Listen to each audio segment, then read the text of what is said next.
From working in the maternity ward with mummies and babies for a while, I've realized that mums don't really understand the concept of colostrum.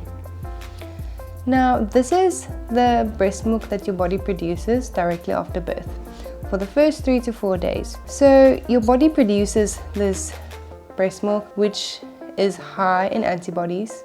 It has a laxative effect so that the baby passes its first stool, known as meconium. So we want this colostrum because it's very important. As we mentioned, it's high in antibodies.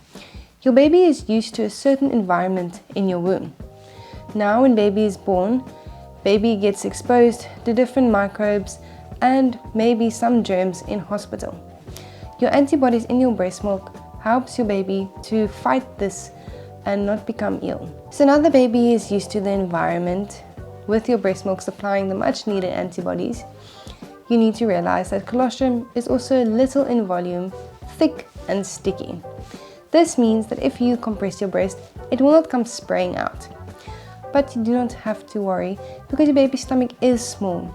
And as your baby grows day by day, the stomach will also increase or capacity. But in the beginning, you just have to put baby onto the breast frequently so the baby can remove the milk.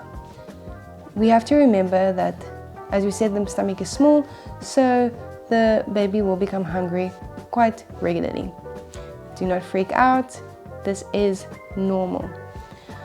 Breast milk is digested very effectively and quicker than breast milk substitutes. Therefore, your baby will become hungry quite quickly. But as the time goes on, after 3 to 4 days roundabout, your breast milk will then come in volume.